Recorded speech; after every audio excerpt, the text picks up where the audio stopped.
La libertad de ser quien soy. Capítulo 4. La libertad de la equidad.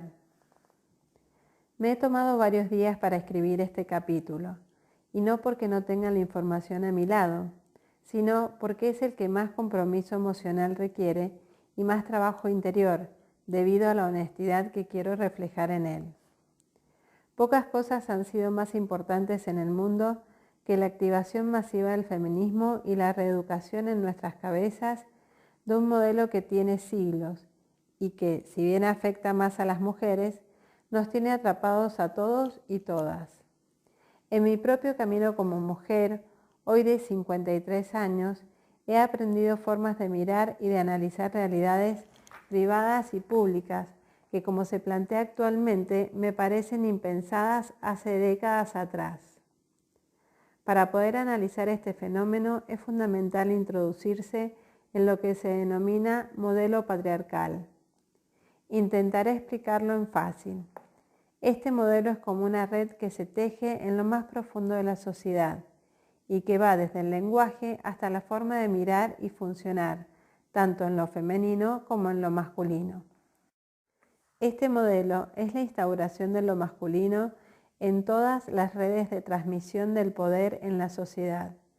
Va desde lo social hasta lo cotidiano y se refleja, por ejemplo, en el lenguaje que usa el masculino para conceptos genéricos. Mis padres, mis hijos, ¿cómo están todos? Sin dejar claro si en esas verbalizaciones se incluye o no a una mujer. Yo, por ejemplo, tengo un hijo y una hija y he tenido que hacer el ejercicio consciente de hablar así y no referirme a ellos como mis hijos, anulando en la expresión la identidad femenina de mi hija Nicole. Ni hablar de aquella regla social que funciona en la mayoría de los países de ponerles a los bebés primero el apellido del padre, o del orgullo de una familia de tener un hijo varón que dará continuidad a ese apellido. Afortunadamente, hoy hay excepciones legales y espero que lleguemos a una instancia en donde elegir qué apellido va primero no resulte algo extraño, sino un modo distinto, pero igualmente válido de enfrentar la identidad de un bebé. En este sentido, el todos y todas, que se ha puesto de moda últimamente, me parece fundamental, porque abre y reconoce ambas identidades. Y si bien es un ejercicio consciente que hay que poner en práctica, creo que vale la pena hacerlo. El todes, que algunos han optado por usar, no creo que se instale, pero sí valora el esfuerzo de hacernos pensar en un lenguaje nuevo que nos incluya a todos y todas. El modelo patriarcal establece una forma de poder que hace que lo masculino gobierne todos los espacios. En ese tejido, además, prima una estructura determinada por la violencia y la competitividad. Hace no muchos años, el espacio de lo público era dominado por lo masculino y parecía que no había discusión al respecto, porque todo estaba ordenado y claro, sin lugar a la discusión. Lo masculino se movía en lo público, no interesándole demasiado lo privado, y lo femenino quedaba relegado a lo privado sin ninguna o muy poca posibilidad de entrar en lo público, por mucho que le pudiera atraer. Cuando se inicia la lucha por la igualdad y las mujeres entramos a lo público, este tejido social se empieza a mover en forma visible, porque comienza a temblar en su estructura, cuando aparecen mujeres feministas dando su opinión. Un ejemplo ilustrativo del dominio masculino del sistema es que los costos sociales más caros los pagan las mujeres. Esto va desde la responsabilidad de la anticoncepción, como si los bebés los hiciéramos solas, y los costos del seguro social, que son brutalmente más altos para las mujeres, hasta las jubilaciones, ya que en nuestro recorrido las mujeres tenemos muchas ventanas de no cotización debido a las renuncias que hemos hecho en beneficio de los hijos e hijas, costos que los hombres no pagan. Si seguimos mirando nuestro sistema desde lo legal o en el funcionamiento de los beneficios sociales, Si bien hemos avanzado mucho, a todas luces y en todos los sectores sigue siendo injusto. Todavía hay países en América Latina donde se alimenta primero al hijo varón porque se supone que él será quien sacará a su familia de la pobreza o se hará cargo de ella en el futuro. Se sigue pensando, y lo digo con horror, que las mujeres inteligentes igual se tienen que buscar un hombre productivo para que las mantengan y les dé una buena vida. Todavía está instalado en la vida familiar que los éxitos con los hijos e hijas son de toda la familia y los fracasos de la madre. Sigue escuchándose en muchos hogares que hay tareas para hombres y otras para mujeres, y que ambos se deben comportar y hacer cosas diferentes, tanto en lo privado como en lo público. No quiero ser fatalista. Evidentemente hemos avanzado mucho. Yo y las mujeres participamos en casi todos los espacios sin ningún problema. Pero para definir este entramado, tengo que mostrarles cómo funciona en lo cotidiano. Nunca me voy a olvidar de una mujer que hace muchos años en un taller me contaba la siguiente historia. Ella tenía un hijo y una hija. Me cuenta que son adultos y que ambos tienen pareja. Su hija tuvo mucha suerte porque encontró a un hombre tan bueno, pero tan bueno, que le compra de todo, la lleva de viaje, la mima y le regala joyas, entre otras cosas.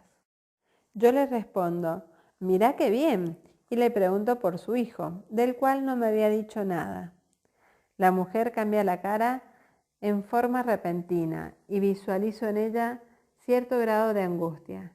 Comienza a decirme, ay Pilar, él no tuvo la misma suerte. Le tocó una mujer que le pide de todo, viajes, joyas y tanto mimo que tiene a mi hijo agotado. Yo la miré con asombro y le dije que lo que me contaba casi parecía un chiste de una rutina humorística.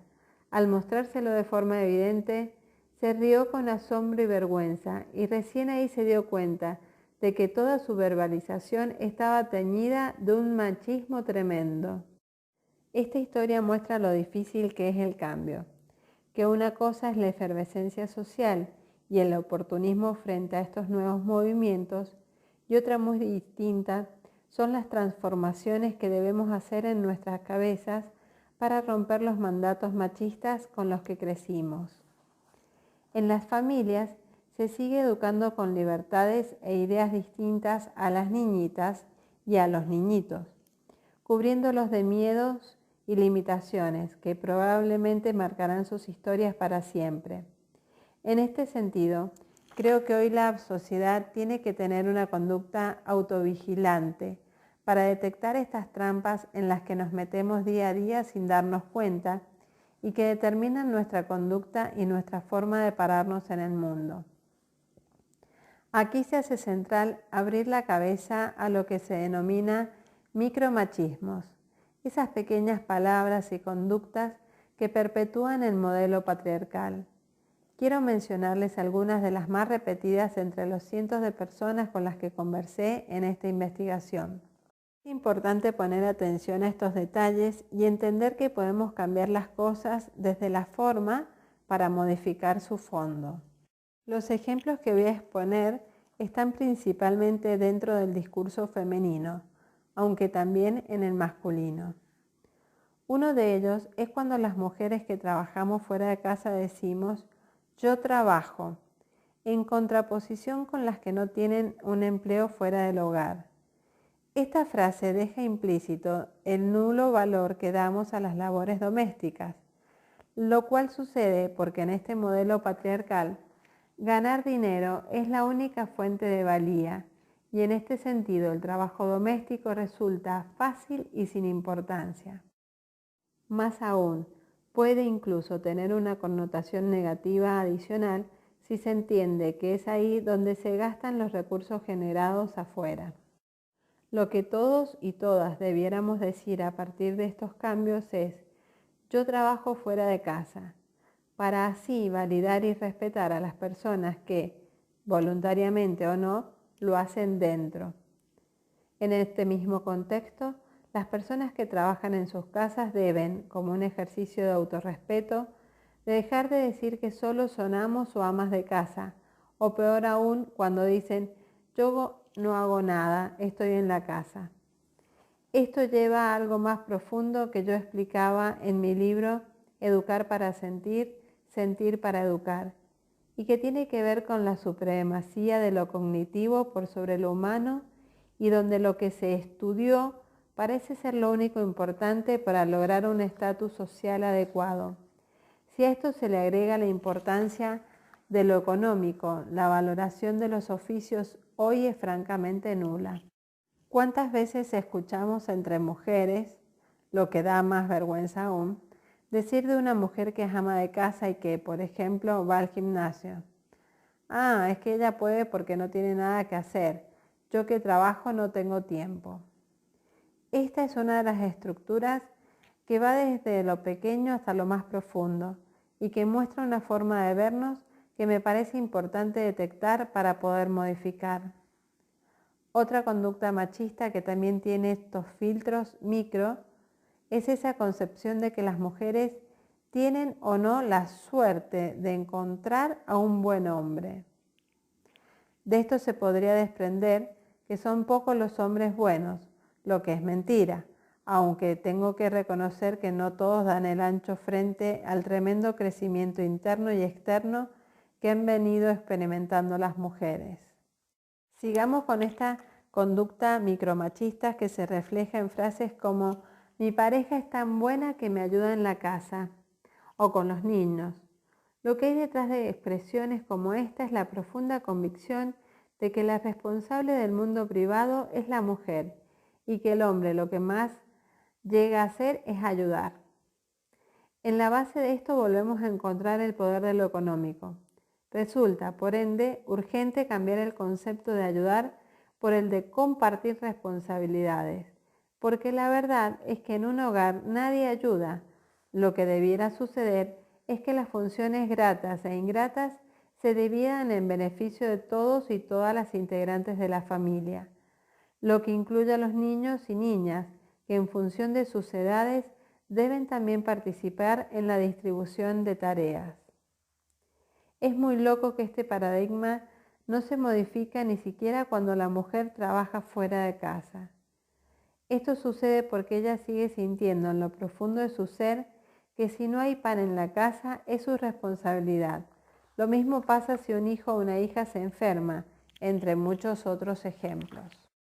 Tengo que reconocer, como lo dije en el capítulo anterior, que esto ha cambiado mucho en las generaciones más jóvenes. Las mayores, desafortunadamente, todavía presentan muchas contradicciones y angustias para enfrentar este tema. Una forma de funcionar que es, a lo menos llamativa, es lo que ocurre en las relaciones de pareja frente a la infidelidad, particularmente cuando a las mujeres no son infieles con otra mujer. Es realmente asombroso cómo en la mayoría de los casos la rabia, el dolor y los deseos de venganza apuntan a la otra mujer más que al hombre, que era quien tenía el compromiso de fidelidad con nosotras. No me deja de sorprender cómo hasta el día de hoy y con los tiempos que corran, se siga diciendo, ella lo embrujó, ella se le tiró encima, y tantas otras frases que indican que somos las mujeres quienes instamos y provocamos a los pobrecitos que solo se dejaron llevar porque no podían hacer otra cosa, para ser considerados hombres machitos y varoniles. Cada vez que lo pienso me parece un horror cómo ellos quedan como unos imbéciles, descerebrados y sin voluntad frente al maléfico femenino. En este ejemplo se muestra brutalmente las consecuencias del modelo patriarcal en el que vivimos. De más está decir que esta misma lógica se repite cuando a un hombre que tiene muchas mujeres se le considera top o potro, mientras que a una mujer con la misma conducta se la llama prostituta, entre muchos otros calificativos despectivos. ¿Cuándo en este camino para alcanzar la libertad de ser quienes somos, seremos mirados como iguales, sin que haya un juicio de género, sino que ético para ambos? Si bien en mi generación veo cambios y aprendizajes que me gustan y emocionan, creo que en esto nos faltan varias generaciones para avanzar. Otra conducta que quiero analizar es la que dice relación con la definición de éxito en lo femenino y masculino. Lo planteo porque a mí me ha tocado vivir esta discriminación en muchas ocasiones. Hace ya 9 años que mi vida funciona a la mitad del mes en Chile y la otra mitad fuera, dando conferencias en toda Latinoamérica. Nunca un o una periodista deja de preguntarme lo siguiente: Pilar, ¿cómo lo has hecho para equilibrar la educación de tus hijos con tu éxito en América Latina? Frente a esta pregunta, lo primero que hago en forma casi automática es aclarar que tengo un hijo y una hija. Y después pregunto, asumiendo cierto grado de ingenuidad, si esa misma pregunta estaría en pauta para un hombre que, al igual que yo, está 15 días fuera de su casa por la razón que sea. La respuesta es siempre no, no está en pauta. Frente a esto he aprendido a decir que hasta que esa pregunta no se les haga también a los hombres, yo no la voy a contestar. Y la razón es muy simple, o quizás muy compleja. Me parece que no es justo que esos 15 días para un hombre sean sinónimo de éxito laboral y que para mí signifique abandono de hijos. No me parece que las culpas se nos tengan que achacar solo a nosotras y que ellos no lo vivan igual. Si hablamos de éxito, que sea igual para ambos. Y si hablamos de culpas, también asumámoslas hombres y mujeres juntos. En este sentido, es brutal el peso que tiene la maternidad en la relativización del éxito laboral femenino. Nunca me voy a olvidar de cuando una periodista a la que le contesté lo que les acabo de contar me dijo: es que esa pregunta se hace para mostrarles a otras mujeres que se puede hacer ambas cosas, educar a los hijos y tener éxito laboral. Frente a esto, que suena congruente, le dije que creía que era igual o más importante entonces hacerles esa pregunta a los hombres para que entendieran que el éxito laboral no es incompatible con una paternidad afectiva y presente y un rol de pareja amoroso y activo. Este modelo patriarcal, que asume que el éxito laboral y la maternidad operan en veredas distintas, lo viven dramáticamente las mujeres que deciden no tener hijos y que por lo mismo tienen que soportar todo tipo de preguntas y miradas suspicaces. Aquí creo que es importante mencionar otra consecuencia de este modelo, que tiene que ver con esta educación en la envidia y la enemistad ancestral entre las mujeres.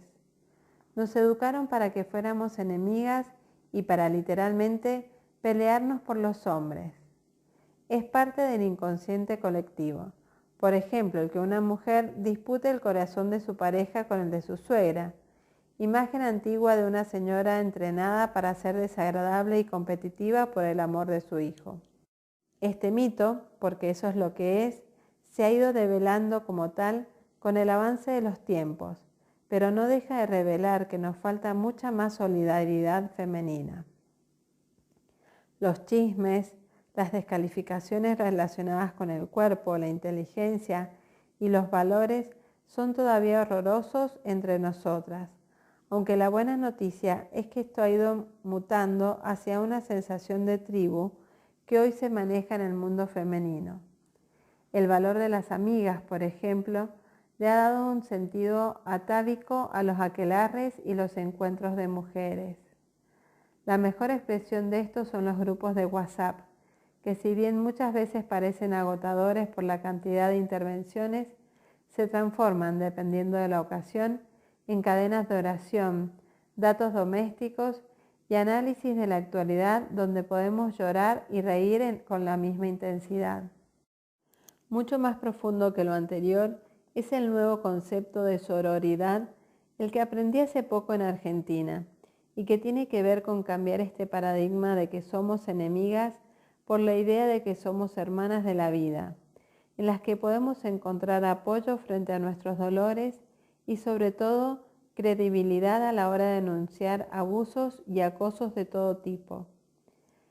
Esto, sin duda, es un avance maravilloso que sueño con ver entre vecinas de una villa, apoderadas de un colegio, compañeras de trabajo y tantas otras relaciones con las que nos encontramos todos los días. Seguramente podría escribir todo un libro con estas muestras cotidianas de machismo y cómo el poder de lo masculino se cierne en la vida de todos y todas. Seguramente leer las que les acabo de mostrar les hará ver otras cosas que sería maravilloso que compartieran. El modelo patriarcal fundamenta su poder sobre todo en lo económico y lo sexual, y la emoción gatillada para perpetuar este poder es el miedo. A lo largo de este capítulo se han comentado ciertas formas de ejercicio de poder desde lo económico, pero ahora veremos cómo se entrelaza lo económico con lo sexual, generando un terreno fértil para las peores formas de violencia, que son el acoso, el abuso, la violación y en su extremo el femicidio. La expresión de la sexualidad masculina desde siempre ha sido apreciada como algo incontrolable.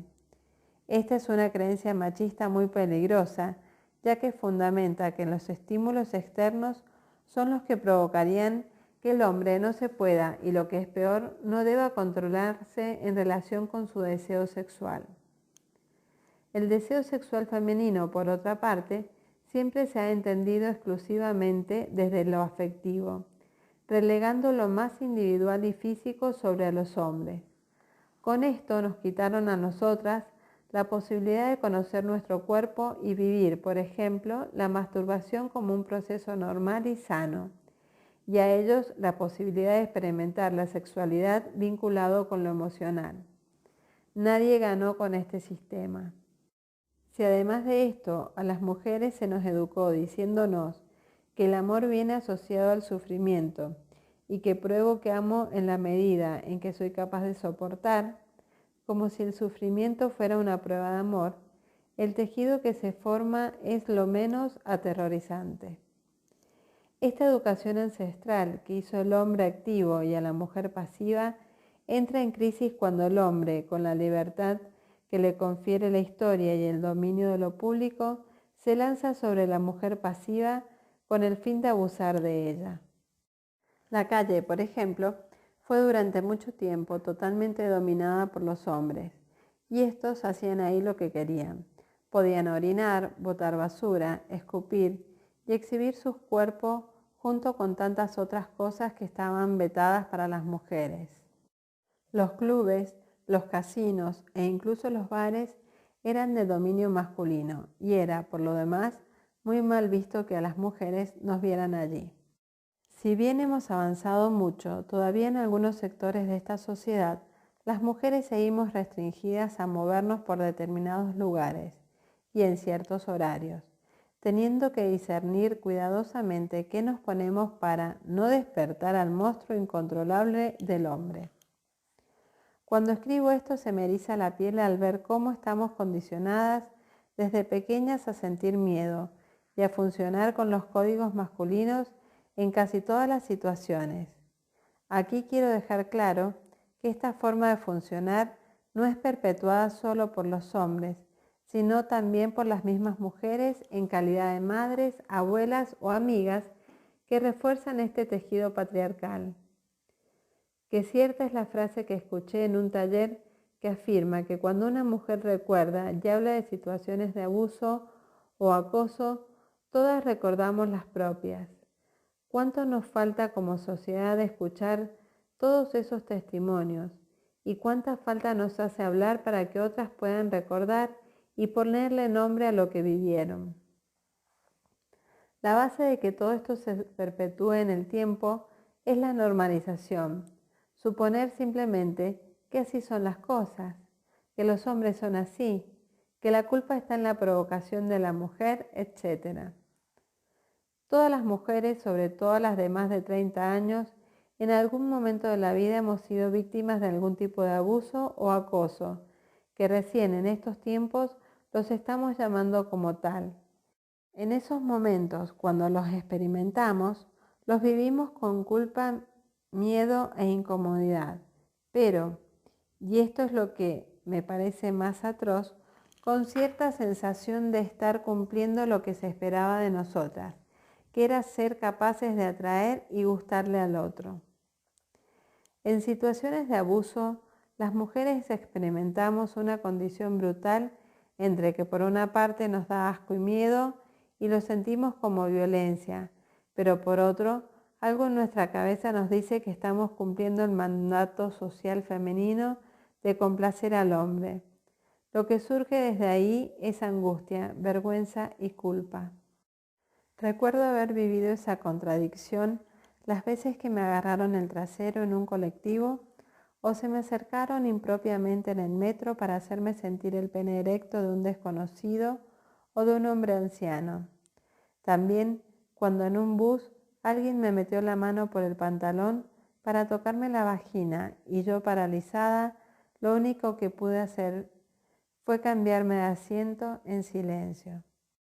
¡Ay Dios! Hoy actuaría tan distinto en esas situaciones. Si bien la perplejidad como una conducta automatizada es difícil de reaprender, seguramente hoy enfrentaría estos escenarios de una manera mucho más activa. Es muy loco, pero estas situaciones que viví no las conocen ni mi padre ni mi madre, quienes se deben estar enterando de ellas al leer el libro de su hija. La verdad es que entre la vergüenza y la culpa, para las personas de mi generación, estas eran cosas que no se las contaban a nadie, ni siquiera a las amigas. Me acuerdo de una vez que iba con unas amigas en una galería comercial muy oscura en la ciudad donde nací. Al frente y en contra nuestro venía un grupo de alumnos de otro colegio de la ciudad. Al pasar por nuestro lado, ellos rápidamente nos tocan por encima del uniforme escolar la zona genital y salen corriendo muertos de la risa.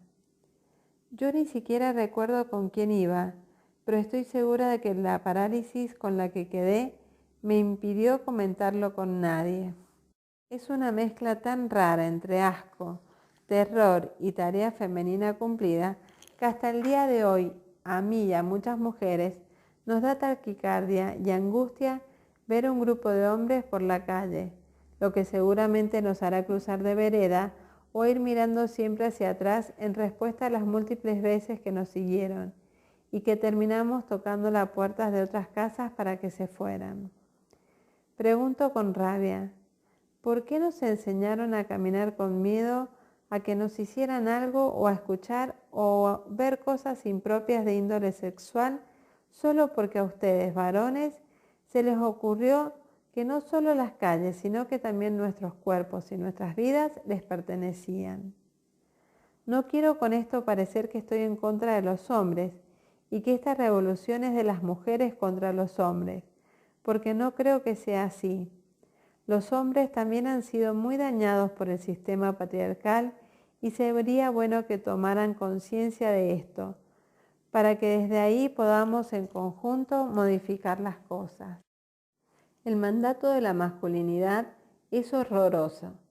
Educados para competir y ganar siempre, y para estar permanentemente probándose lo hombres que son, se les prohibió la expresión de sus emociones, porque eso era femenino.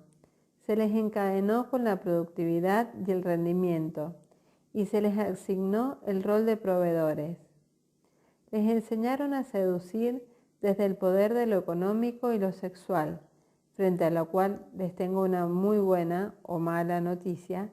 Hoy ninguno de esos valores tiene tanta importancia.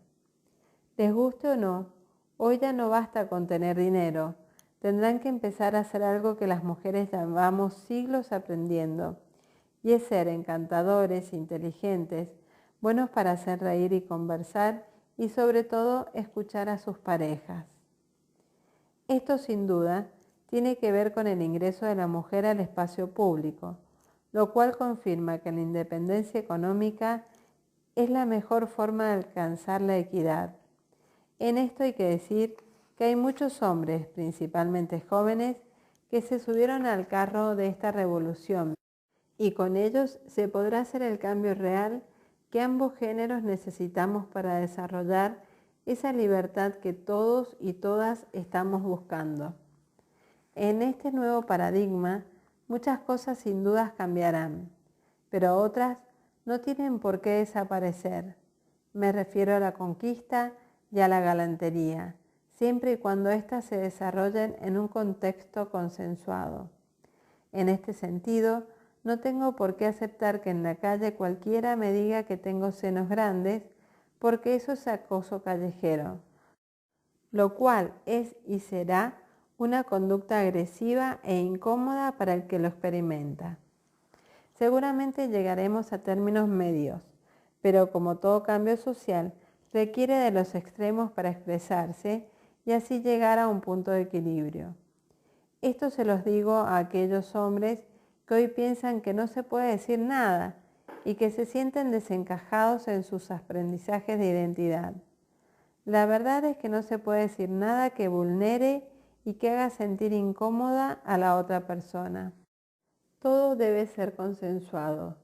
No significa no. No insiste o pruebe de otro modo. Es de aquí desde donde se inicia uno de los movimientos más interesantes de los últimos tiempos. El no es no. Esta tremenda frase todavía no es del todo entendida por la estructura machista, pero cada vez las mujeres tenemos más claro que debemos ser claras y precisas en la forma de expresarlo. De hecho, la policía, a la hora de determinar si una persona fue o no víctima de una violación, intenta comprobar si este no se expresó de una manera explícita. Esto lleva a un cambio cultural fundamental en lo sexual y que requiere modificaciones en todas las áreas sociales donde parece que, por fin, el llamado es aprender a desexualizar la relación hombre-mujer, hasta que no haya una expresión de consenso entre ambas partes. El consenso es fundamental en el camino de nuestra libertad y forma parte del cambio cultural que estamos viviendo. Esta desexualización es el aprendizaje más importante de la sociedad de este siglo, donde el objetivo es que seamos vistos y vistas como seres humanos, que merecen igual trato y condiciones, y no como hombres y mujeres sexuados. Esto requiere cambios tanto en lo masculino como en lo femenino y pasa sobre todo por la educación. Es aquí donde adquiere sentido la condena al acoso callejero y la reevaluación del llamado piropo y todo tipo de abuso que en su forma más extrema puede terminar en violación o asesinato. La violencia es algo que las mujeres aceptan en ese entendido que comentábamos anteriormente, de que el amor va unido al sufrimiento y el sacrificio. En las generaciones más jóvenes, esto se está volviendo peligroso, porque las chicas están escogiendo los peores hombres para enamorarse y así trabajar en su rehabilitación. Esta sería una forma de entender el amor como adrenalina. Pareciera que el tipo noble, educado, cariñoso, fiel y trabajador resulta aburrido, mientras que el que les dice te llamo y no lo hace, haciéndola sentir toda esa sintomatología adrenalítica, dolor estomacal, taquicardia, insomnio, etc., es quien les provocaría mayor atracción. Un escenario de este tipo es propicio para que vayan apareciendo potenciales víctimas de violencia. Desde la preocupación se va tomando control de la persona, primero haciéndole sentir que los celos son una expresión de cariño, después controlando sus formas de vestir, sus claves, su economía, etc., para terminar minando su autoestima y aislándola de amigos, amigas y familiares. Aquí ya estamos frente a un terreno fértil para empezar con el maltrato psicológico. Eres tonta, eres fea, estás loca, mira cómo te vistes, no puedes estar sin mí, entre tantas otras. El paso de aquí a la violencia física parece la consecuencia natural. En psicología se usa una frase que en este contexto hace mucho sentido. Si algo ocurre una vez, existen muchas posibilidades de que haya una segunda. Pero si ocurre una segunda, De todas maneras, habrá una tercera. Por lo tanto, es clave enseñar y aprender a detectar estas señales iniciales para que nunca ocurra esa primera vez y que jamás llegue a pasar una segunda. En situaciones de violencia, el control se establece por ciclos que pasan por la llamada luna de miel, donde se compensa el daño y se enuncia una frase que mantiene el circuito. Es la última vez. Esta maldita frase, que además generalmente viene unida a otras como tú lo provocas, nunca, pero nunca se debe creer, a no ser que venga con un certificado psicológico que compruebe que la persona trabajó sus problemas de violencia. Este es el circuito de violencia de género, que comienza con la normalización de muchas conductas como el uso de palabras impropias y gestos que parecen sin importancia, pero que son la puerta de entrada a un círculo perverso. Quiero mencionar una de estas frases horrorosas que están normalizadas y que es propia en Chile. En mi país, en la etapa del noviazgo, cuando uno de los integrantes de la pareja termina con el otro, se dice lo pateó. Esta palabra, en lo explícito e implícito, expresa que para terminar una relación habría que darle un golpe a la otra persona. Yo misma la he usado, sin tomar conciencia de lo que estaba diciendo. Hay de hecho en Chile un proyecto de ley, Ley Antonia, que espero se apruebe, que sanciona la violencia en esta etapa del noviazgo o pololeo, un momento crítico para todo lo que pueda venir después. Esto adquiere aún más relevancia cuando nos damos cuenta de que la gran mayoría de las agresiones ocurre con gente cercana, familiares, jefes, etc., donde se mezclan los vínculos de poder y afecto. Por eso muchas veces cuesta no creerle al victimario cuando dice que es inocente, porque hay toda una estructura social que lo protege. La sociedad nos enseña a confiar en las personas y eso nos da calma. Si sospecháramos que todas las personas que nos rodean tienen una faceta de abusadores, se rompe el pacto social y no podríamos vivir en paz. En este marco, frente a una situación de abuso, la primera respuesta social es dudar de la víctima y no del victimario. Salen a la luz muchos aprendizajes patriarcales que van por esta línea. Algo debió hacer ella. ¿Cómo anda vestida así? Y a esa hora. Por eso es fundamental aprender lo que se llama perspectiva de género, que apela a que no hay que considerar la palabra de la víctima como igual a la del victimario, porque el tejido de la relación no es igualitario, no parte de las mismas condiciones. Por eso la perspectiva de género, por principio, siempre le crea a la víctima, porque además tiene claro lo difícil que es probar las situaciones de abuso y lo importante que es proporcionarle a las víctimas contención y credibilidad. Es fundamental educar en esta perspectiva a todo nivel, desde las urgencias médicas que reciben las denuncias hasta la policía y las fiscalías que la trabajan.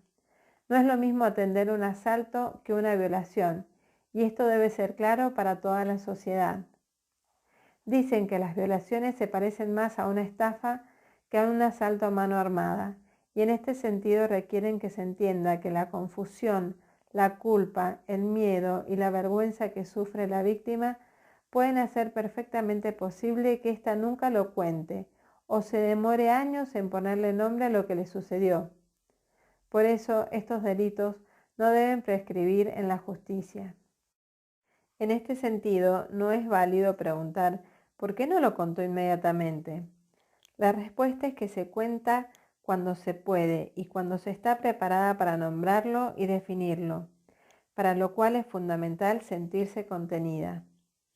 Cuando una víctima de violación cuenta lo que le pasó, vuelve a vivir la agresión, experimentando incluso las mismas sensaciones.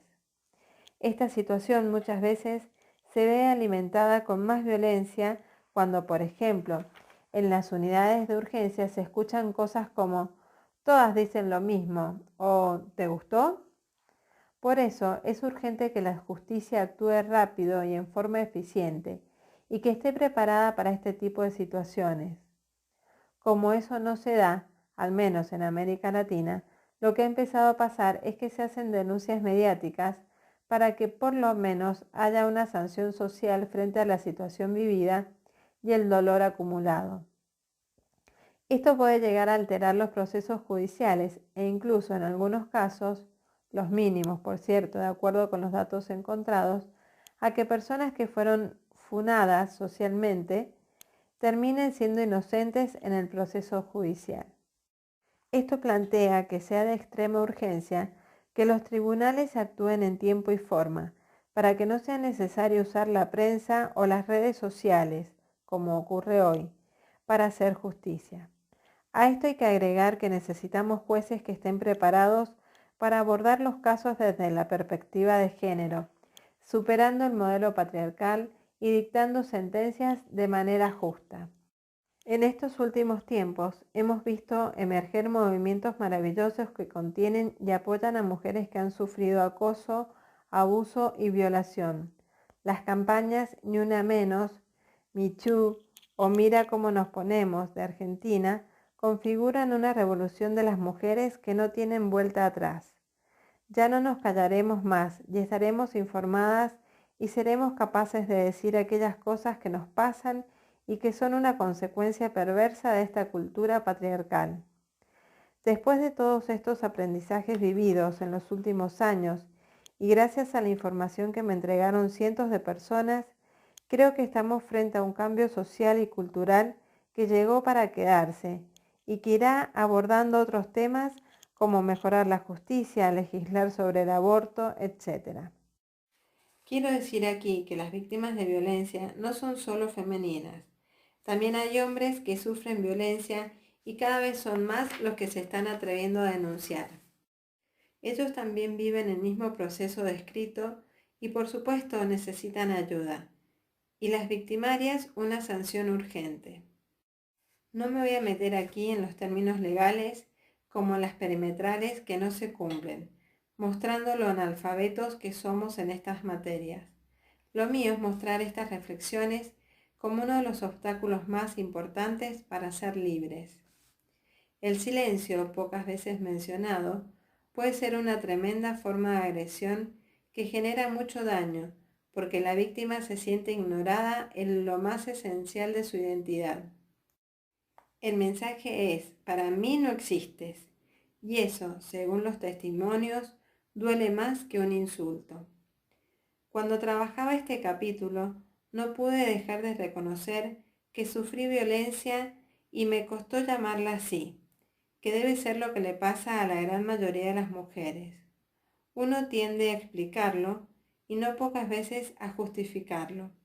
Solo el crecimiento personal nos permitirá definirlo como lo que es. Creo que es importante ver y entender que esto le ocurre a mucha gente y trasciende lo intelectual, lo cultural, lo socioeconómico y la autoestima de las mujeres. Al trabajarlo en terapia, he podido sanarlo y hoy soy capaz de ver lo que me llevó a entrar en este círculo de violencia. Si reviso mi historia, evidentemente, la conexión del amor con el dolor fue clave, y la necesidad de sentirme necesitada también me hizo creer que el arrepentimiento era genuino. En mi caso, afortunadamente, lo físico fue muy leve, pero lo psicológico fue un peso que me agobió por mucho tiempo. Termino de escribir este capítulo y tengo que reconocer que estoy sudando y con taquicardia. Lo reviso y lo leo una y otra vez. Quiero que mis propios condicionantes no aparezcan o aparezcan lo mínimo posible.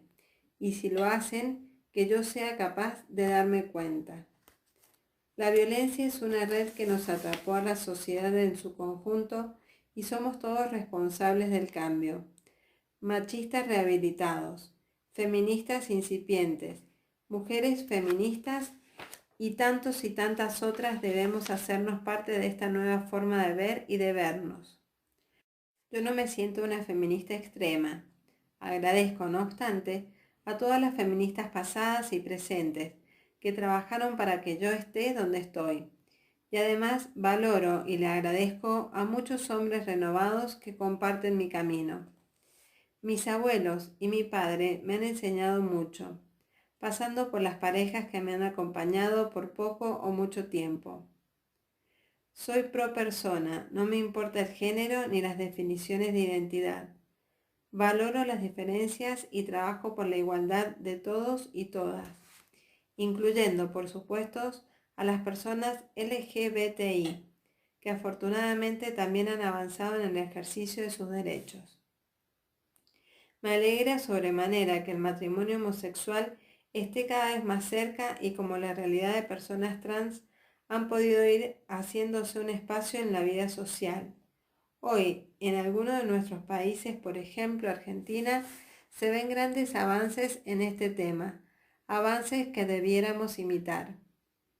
Afortunadamente ya no se usan expresiones como él tiene buena mano, referida a mujeres que se ven guapas y radiantes.